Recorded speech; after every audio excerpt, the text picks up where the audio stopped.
नमस्कार, मैं परवेश बामल और आप देख रहे हैं स्टोरीज ऑन स्पॉटलाइट। हमारा पड़ोसी देश जो बार बार सीमा पर अतिक्रमण करता है, शहरों के नाम बदलता है, मानचित्रों से इतिहास मिटाता है, अब नदियों की धारा मोड़ने की योजना पर काम कर रहा है। नाम बदलने से लेकर नक्शा गढ़ने तक दूसरों की संप्रभुता को चुनौती देना चीन की नीति बन चुकी है। और अब जो नया अध्याय शुरू हुआ है वो जल मोर्चे पर हाइड्रोस्ट्रैटेजिक डोमिनेशन का अध्याय है, जिसका नाम है यारलुंग ज़ांगबो हाइड्रो पावर प्रोजेक्ट, जिसका निर्माण कार्य चीन ने 19 जुलाई 2025 को आधिकारिक रूप से शुरू कर दिया है।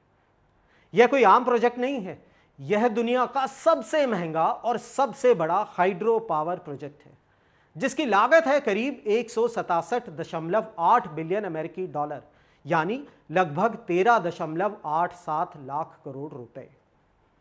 इसका निर्माण हो रहा है तिब्बत की यारलुंग सांगपो नदी पर, जो भारत में ब्रह्मपुत्र के नाम से जानी जाती है, और यही नदी पूर्वोत्तर भारत और बांग्लादेश की जीवन रेखा है।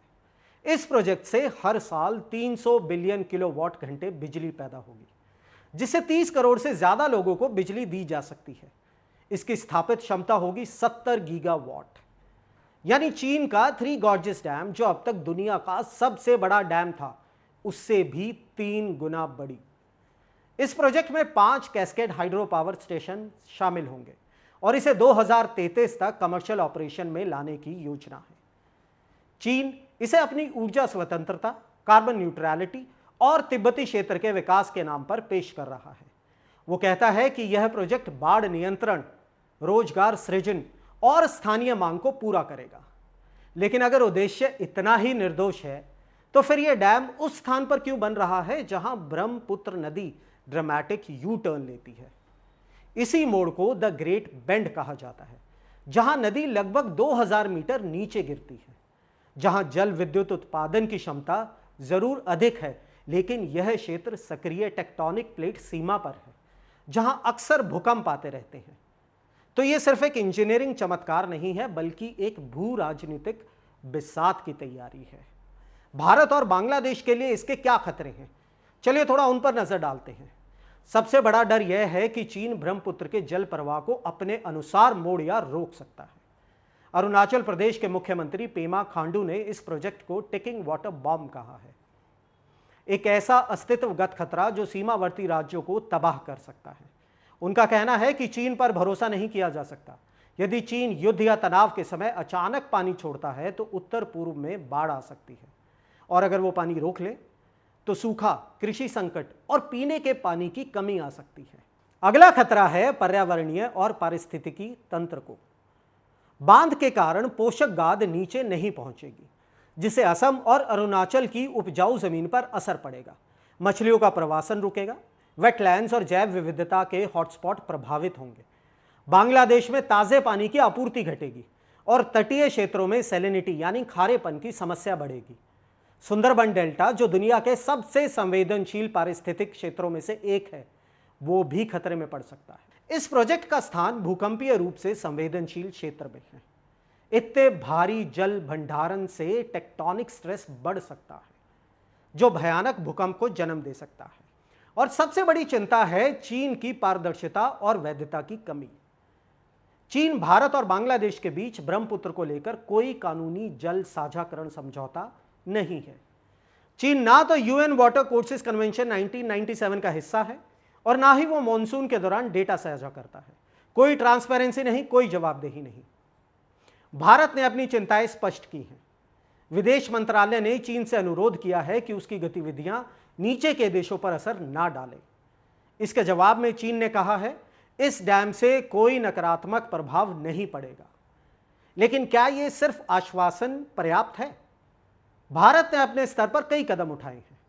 अरुणाचल प्रदेश में अपर सियांग मल्टीपर्पज प्रोजेक्ट एक जल सुरक्षा कवच के रूप में तैयार किया जा रहा है।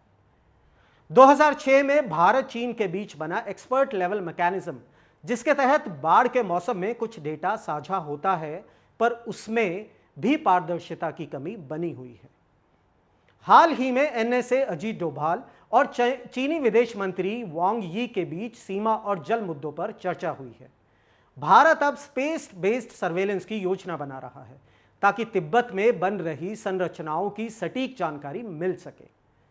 इसके साथ ही भारत इस मुद्दे को एससीओ, ब्रिक्स जैसे मंचों पर उठाने की तैयारी कर रहा है ताकि अंतर्राष्ट्रीय दबाव बनाकर चीन की ट्रांसपेरेंसी और जिम्मेदारी की जो योजना है उसके ऊपर प्रेशर बनाया जा सके। असम के मुख्यमंत्री हिमंता बिस्वा शर्मा ने एक जरूरी तथ्य सामने रखा है। उनका कहना है कि ब्रह्मपुत्र का 65 से 70% जल प्रवाह भारत के अंदर मानसून और सहायक नदियों से आता है। ये एक rain fade Indian river system है और यही हमें आत्मनिर्भरता की और पॉलिसी शिफ्ट के लिए प्रेरित करता है। अब भारत को सिर्फ प्रतिक्रिया नहीं बल्कि प्रोएक्टिव रणनीति अपनानी होगी। और सवाल अब चीन से नहीं है, हमसे है। यह प्रोजेक्ट सिर्फ एक डैम नहीं बल्कि एक जल आधारित जियोपॉलिटिकल चैलेंज है।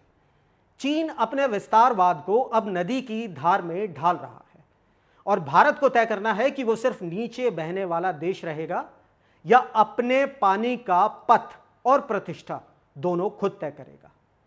क्या भारत के पास एक ठोस और दीर्घकालिक ट्रांस बाउंड्री वाटर पॉलिसी है जो चीन जैसे अपारदर्शी पड़ोसी के सामने टिक सके? क्या हमारी हाइड्रो डिप्लोमेसी सिर्फ प्रतिक्रिया तक सीमित रहेगी या अब समय आ गया है कि हम प्रोएक्टिव नेगोशिएशन फ्रेमवर्क विकसित करें? क्या भारत को ब्रह्मपुत्र जैसे रेन फेड सिस्टम में अपने इंटरनल वाटर कैप्चर और स्टोरेज इंफ्रास्ट्रक्चर पर दोबारा ध्यान केंद्रित नहीं करना चाहिए? और सबसे जरूरी, जब चीन पानी को भविष्य के लिए सामरिक संसाधन के रूप में देख रहा है तो क्या भारत अब भी इसे सिर्फ कृषि और घरेलू जरूरत तक सीमित रख सकता है? सोचिएगा और कमेंट सेक्शन में अपनी राय जरूर दीजिएगा। जय हिंद। चुनावी वादों का वड़ा पाव, अर्थव्यवस्था का भरता, गर्मा गर्म मुद्दों का चटपटा विश्लेषण, व्यंग का तड़का with a bit of serious discussion. हर हफ्ते special episodes, stories on spotlight with Parvesh Pamil, only on Rapid Leaks YouTube channel.